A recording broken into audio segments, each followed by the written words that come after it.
இவன் வேற கதிர் வந்தாதான் கல்யாணம் அப்படின்னு சொல்லிட்டான். அதனாலதான் இத்தனை மாசம் வேற தள்ளியும் போட்டுட்டோம். புரியுதுங்கப்பா. ஏன்னா நீங்கெல்லாம் சின்ன வயசுல இருந்து ஒண்ணு மண்ணா வளர்ந்துவீங்க. என்னதான் இருந்தாலும் நீங்க எல்லாமே எப்படி தனியா எல்லாம் கல்யாணம் பண்றது? அதனாலதான் நானும் சரி கதிர் வரட்டும் கதிர் வரட்டும்னு. இப்போ நம்ம வீட்லயும் அவசரப்படுறாங்க. இப்பதான் கதிர் வந்தாச்சு, இதை இந்த மாசத்துல எல்லாம் நல்ல நாள் இருக்கு, கல்யாணத்தை முடிச்சு விட்டுறலாம் அப்படின்னு சொல்றாங்க. நீ தான்ப்பா சொல்லணும் எப்ப வைக்கலாம். என்னப்பா என்கிட்ட போய் கேட்டுட்டு இருக்கீங்க? நீங்க தான்ப்பா எல்லாமே பெரியவர், நீங்க பார்த்து முடிவு பண்ணா நாங்க சரின்னு சொல்ல போறோம். இல்லையா, நீயும் வந்துட்டு ஆர்மியில வேலை செய்யற, அங்க இங்கன்னு போக வேண்டியது ஒரு சூழ்நிலை வேற வந்துடும். அதனாலதான் உனக்கு எப்போ லீவு முடியுதோ அதுக்குள்ள சொன்னீங்கன்னா நான் நல்ல நாளா பாத்துருவேன். ஒரு மாசம் இருக்குப்பா, அதுக்குள்ள நீங்க எப்ப வேணாலும் பார்த்து டேட் சொல்லுங்கப்பா. நம்ம எல்லாம் சிறப்பா பண்றோம். ஏன்னா ஏற்கனவே உனக்கு தெரியா நம்ம ராசாவோட வாழ்க்கையில எவ்வளோ கஷ்டப்பட்டுட்டான்னு. இப்போ திருந்தி வாழ்றான் அவன். நல்லா இப்போ வேலை செஞ்சு சம்பாதிக்கிறான், எல்லாமே பண்ணுறான். அந்த பொண்ணும் அப்படித்தான், இப்போ நல்லா படிக்குது வைக்குது. கல்யாணம் முடிச்சாலும் படிக்க வைப்போம் தான், இல்லைன்னு சொல்லலை. இருந்தாலும் நீங்களா பார்த்து எல்லாமே பண்ணணும். ஏன்னா அவனுக்கு எல்லாமே நீங்க தான். நண்பன் கல்யாணம்பா, சிறப்பா பண்றோம்பா. ஏமாச்சி சரிதானே?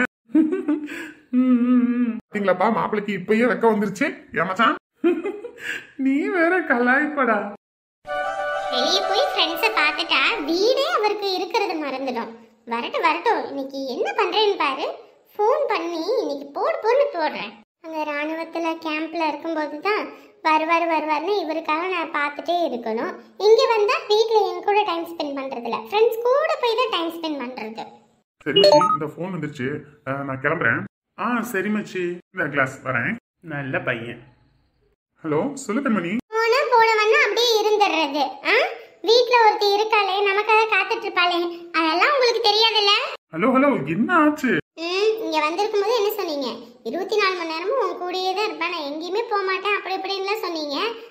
ஆனா இப்போ ஃப்ரெண்ட்ஸ் வீடு, ஃப்ரெண்ட்ஸை பார்த்தோன்னே அப்படியே போய் உட்காந்துக்கிறது, ஆளை மறந்துடுறது, அப்படிதானே?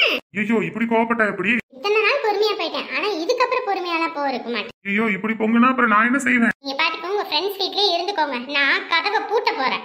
என்னம்மா இப்படி பண்றீங்க? வேற எப்படி பண்ணுவாங்க? இனிமேலாம் உங்களுக்கு பாரபட்சமே கிடையாது. நான் கூட நினைச்சேன் உலகத்துல என் மனைவி மாதிரி யாருக்குமே கிடைக்காது, என்ன நல்லா புரிஞ்சுக்கிட்ட மனைவி நினைச்சேன். ஆனா நீயே இப்படி பேசும்போது மனசு வலிக்குது. ஓ வலிக்குதா? இதுக்கு மேலேயே வலிக்கட்டும், நான் கதவை பூட்ட போறேன். கதவு பூட்டினா அப்புறம் நான் எப்படி வருது? நீங்க வரவே வேணாம், உங்க ஃப்ரெண்ட்ஸையே கட்டி பிடிச்சிட்டு அங்கேயே இருங்க, நான் கதவை பூட்ட போறேன். அப்ப நான் வர வேணாம் தானே வீட்டுக்கு? ஆமா, வேண்டவே வேண்டாம். சரிம்மா, இவ்வளவு தூரம் நீ சொன்னதுக்கு அப்புறமா நான் எதுக்கு வந்துகிட்டு? நான் வரல. அந்த அளவுக்கு திமிரா போச்சா? அந்த அளவுக்கு தான் திமிரா போச்சு. இங்க வந்து நிக்கிறீங்க? என்ன போன் வந்தனே அங்க இருந்து பறந்து வந்துட்டேல. ஐயோ கடவுளே, இப்படியே பின்னாடி வந்து பயமுறுத்தீங்க, கொஞ்ச நேரத்துல உசுரே இல்ல. ஓ அந்த அளவுக்கு புருஷனை கழுவி ஊத்தணும்னு முடிவு பண்ணிருக்க. ஆள் வந்தது கூட கவனிக்காம. இல்ல, வெளியே போனவரை இன்ன வரைக்கும் காணுமே, அதான். என்னம்மா என்ன தேடிருச்சா? சொல்லுமா. ஒண்ணும் இல்ல. சரி இரு, லைட்லாம் ஆஃப் பண்ணிட்டு வரேன்.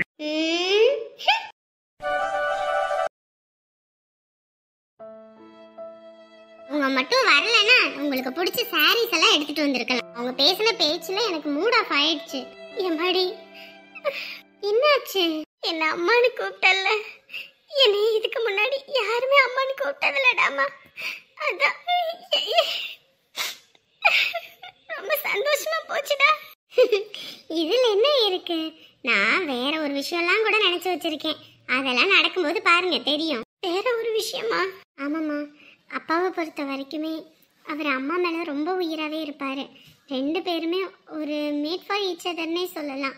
எனக்கு அவங்க 2 பேரையுமே பார்க்கும்போதெல்லாம் தோன்ற ஒரே ஒரு விஷயம், லைஃப்பில் நமக்கும் இதே மாதிரி ஒரு பார்ட்னர் கிடைக்கணும்னு ஆசைப்பட்டேன். ஆனால் கடைசியில் கொரோனானால அம்மா இறந்துட்டாங்க. அதுலேருந்து இப்போ வரைக்கும் அம்மாவை நினைக்காம அப்பா இருந்ததே கிடையாது. ஒவ்வொரு நாள் ராத்திரியும் அப்பா அலறதை பார்க்கும்போது மனசு சங்கடமாக இருக்கும்.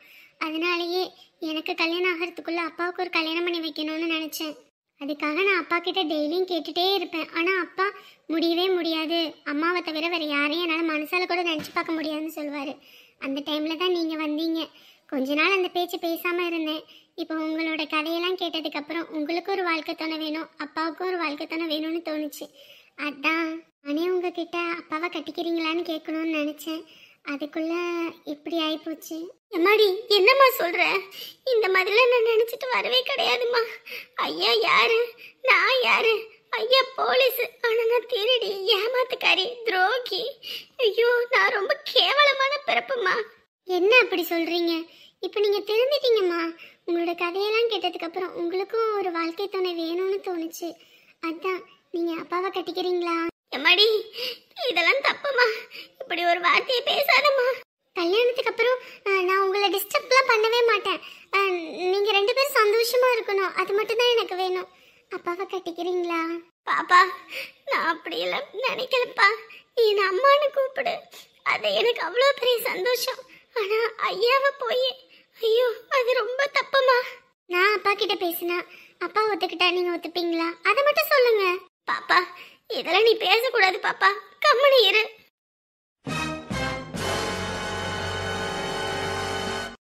ஐயா வந்துட்டாரு பாப்பா, இந்த மாதிரி எல்லாம் பேசாதீங்க. நானே போறதுக்கு போக்கட இல்லாம இங்க வந்து இருக்கேன்.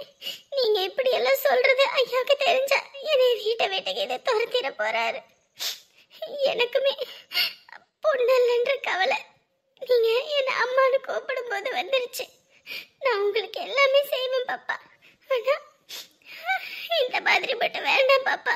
பூவிலி, எம்மாடி, என்னம்மா ட்ரெஸ் எல்லாம் போய் எடுத்துட்டு வந்துட்டீங்களா? எடுத்துட்டு வந்தாச்சுப்பா. என்னம்மா சுந்தரி, உனக்கு பிடிச்ச மாதிரி எல்லாம் எடுத்துக்கிட்டியா? ஆமாங்கய்யா. என்னம்மா துணி எடுக்கணும்னா அப்படின்னா இப்படின்னு போயிட்டு வந்தாச்சு, முகமெல்லாம் டல்லா இருக்க? ஒன்றும் இல்லைப்பா, சும்மாதான் அலுப்பா இருக்கு, அங்க இங்கன்னு அலைஞ்சது, அதான். சாப்பிட்டியா? சாப்பிட்டுட்டு வேணா போய் படு நேரமா. சரிப்பா. உனக்கு எதுவும் எடுத்துக்கிட்டியாமா? இல்லப்பா. சுந்தரிக்கு எடுக்கும்போது நீமே உனக்கு பிடிச்சதை எடுத்துருக்கலாம்ல, ஏன் எடுக்காம விட்ட? இல்லப்பா, ஒன்றும் இல்லை. என்னாச்சு? 2 பேரோட முகமுமே சரியில்லையே. அப்பா கிட்ட சமத்தா இருக்கணும், சரியா? அம்மா வந்துருவேண்டா, வராம எங்க போறேன்? அம்மாவுக்கு வேற இருக்குடா பட்டுக்குட்டியே, புரிஞ்சுக்கணும், சரியா? நான் தூங்கவே மாட்டேம்மா. நீங்க வர மணிக்கும் நான் உட்கார்ந்தே இருப்பேன். பாவம் போலீஸ், எல்லாரும் தப்பு பண்ணிவிட்டு வந்து உட்காந்துக்கிறீங்க. ஆனா போலீஸுக்கு தினந்தோறும் சிவராத்திரி தான் போல இருக்கு. அம்மா காலையில நீ எந்திரிச்சு நிக்கும் போது அவன் பக்கத்துல இருப்பேன், சரியா? சரி, அம்மா வரும்போது உனக்கு என்ன வாங்கிட்டு வரட்டும்? சாக்லேட், கேக்கு, ஐஸ்கிரீமா? இதெல்லாம் அம்மா வாங்கிட்டு வருவேன். சேட்டை பண்ணாம இருந்து அப்பா கிட்ட இருந்தா நான் வாங்கிட்டு வருவேன். எங்க அப்பா கிட்ட போன் கொடுங்க. இப்படிதான் ஒருத்தனை தங்கமா வளர்த்தேன். இன்னைக்கு நான் போலீஸ் ஸ்டேஷனுக்குள்ள உட்காந்துருக்கேன். இந்த பையன் எங்கிட்டு போனான்னு கூட தெரியல. இன்ன வரைக்கும் அம்மாவை வெளியே கொண்டு வருவான் வைப்போன்னு எந்த கவலையும் இல்லாம இருக்கிறான். ஹலோ, சொல்லுமா. ஏங்க, பையன் தூங்கலன்னா கொஞ்சம் வெத்தலை எடுத்து சூட வச்சு சுத்தி போடுங்க. சரி சரி சரி. நேரத்துக்கு சாப்பிட்டீங்க தானே நீங்க? சாப்பிட்டேமா. நான் காலையில வந்துருவேன், நைட் டியூட்டி முடிஞ்சு. நான் வந்து எல்லா வேலையும் பாத்துக்கிறேன், நீங்க படுங்க, சரிங்களா? வைக்கிறேன். நீ ரொம்ப நேரம் கண் முடிச்சிட்டு இருக்காத, வேலை முடிஞ்சோன்னு சீக்கிரம் வர வழியே பாரு. சரிங்க. போலீஸ் வேலைக்கு சின்ன வயசுல இருந்து ஆசைப்பட்டு வந்துட்டேன். ஆனா இப்போ ஒரு புள்ள நானதுக்கு அப்புறம் அவனை விட்டுட்டு இருக்கிறதுக்கு ஏதோ மாதிரி இருக்கு. போலீஸ் அம்மா, என்ன போன்ல என்ன உங்க பையனா? ஆமா. பையனுக்கு எத்தனை வயசு இருக்கும்? குழந்தைக்கு 9 மாசம் ஆகுது. ஒரு பையன், அவனுக்கு வந்து 2 வயசு ஆகுது. எப்படிங்க போலீஸ் அம்மா நீங்க பிள்ளைங்களை விட்டுட்டு இங்க வந்து இருக்கீங்க? என்னோட கனவு லட்சியம் எல்லாமே போலீஸ் ஆகணும்ன்றதுதான். என்னோட கணவருமே அப்படிதான், என்னோட எல்லா விஷயத்துக்குமே அவர் சப்போர்ட் பண்ணுவாரு. இப்பயும் பாத்தீங்கன்னா அப்ப பசங்களை விட்டுட்டு என்னால இங்க இருக்க முடியல. இருந்தாலும் என்ன பண்றது, தொழில், இதை விட்டுட்டு என்னால இருக்க முடியாது. இப்படி சம்பாரிச்சு பிள்ளைங்க கூட இல்லாம என்ன வாழ்க்கை? பிள்ளைங்க கூட இருந்து வாழணும் தான், இல்லைன்னு சொல்லல. இருந்தாலும் பிள்ளைங்களுக்குன்னு ஏதாவது ஒன்று சேர்த்து வைக்கணும்ல. பிற்காலத்துல அதுங்க வாழ்க்கை அப்பதானே நல்லா இருக்கும். இன்னைக்கு நம்ம சந்தோஷத்தை பார்த்தோம்னா பிற்காலத்துல அதுங்க கஷ்டப்படுமே. அதனால எல்லாத்தையும் பொறுத்துட்டு தானே போகணும். பெற்றவங்க நம்ம தான் சந்தோஷத்தெல்லாம் விட்டுட்டு கஷ்டத்தை பிள்ளைங்களுக்கு கொடுக்க கூடாதுன்னு நினைக்கிறோம். ஆனா அந்த பிள்ளைங்க நம்ம இவ்வளவு கஷ்டத்துல இருக்கும்போது கூட பக்கத்துல வந்து நிக்கல. என்ன புலம்பிட்டு இருக்க? ஒன்றும் இல்லைங்க. சொல்லு. ராத்திரி நேரத்துல தூக்கமே வராது. யாராவது வந்திருந்தாங்கன்னா அவங்க கிட்ட உட்காந்து பேசிட்டு இருக்கிறதுல தான் நேரம் ஓடும். இல்லைங்க போலீஸ் அம்மா, நானும் உங்களை மாதிரி என் சந்தோஷத்தெல்லாம் யோசிக்காம கஷ்டப்பட்டு இருந்தேன்னா என் பையன் என் கூட இருந்திருப்பான். நான் பாருங்க சொகுசா வாழணும்னு ஆசைப்பட்டேன். அதான் என்னவோ என் பையன் அவன் சொகுசா இருக்கணும்னு ஆசைப்பட்டு இப்போ எங்கிட்ட போய் இருக்கான்னு கூட தெரியல. அதெல்லாம் சரி, உன் பையன் குடிப்பானா? அது சொல்லு. ஆமாங்க. இந்த வயசுல இந்த பழக்கெல்லாம் தேவையா? நீ என்ன தட்டி கேட்க மாட்டியா? இல்லைங்க போலீஸ் அம்மா, சின்ன பையன். என்ன சின்ன பையன், எந்த வயசுல எதை கத்துக்கணுமோ அதை கத்துக்கணும். படிக்கிற வயசுல படிப்பை மட்டும்தான் மனசுல நினைச்சு படிக்கணும். அப்பதான் அதுங்க வாழ்க்கை நல்லா இருக்கும். இப்ப பாரு, உன் மேல இவ்வளோ கேஸு, போலீஸ் ஸ்டேஷன்ல வந்து உட்காந்துருக்க. உன் பையன் காசை தூக்கிட்டு எங்கிட்டு ஓடுனான்னு தெரியல, அவன் பேர்ல ஒரு திருட்டு பட்டமே வந்து போச்சு. வருங்காலத்துல நீ ஏமாத்தி ஒருத்தனை கல்யாணம் பண்ண மாதிரி அவனும் இன்னொருத்தர் ஏமாத்தணும் தானே நினைப்பான். ஆமாங்க, ஒரு பையன் நமக்கு பெருமை வாங்கி தர்றது அவன் செய்யற செயல்கள்ல தான் இருக்கு. ஆனா உன் பையன் என்ன பேர் வாங்கி கொடுப்பான் உனக்கு? திருட்டனோட அம்மா, பணத்தை தூக்கிட்டு ஓடிட்டவனோட அம்மா, பொறுக்கி பையனோட அம்மா அப்படின்ற பேர் தான் வரும். எந்த பிள்ளையும் நல்ல பிள்ளை தான். அந்த பிள்ளைங்கள வளர்க்குற விதம் இருக்கு, அதுல தான் இருக்கு. சரியா?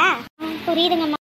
எப்படியாப்பட்டவனா இருந்தாலும் நீ போலீஸ் ஸ்டேஷன்ல இருக்கதான் அவனுக்கு தெரிஞ்சிருக்கும். ஆனா அவன் இன்ன வரைக்கும் பெத்த தாயை பார்க்க வரல. அப்ப நீ எந்த லட்சணத்துல புள்ள வளர்த்துருக்கன்னு இப்ப யோசிச்சு பாரு.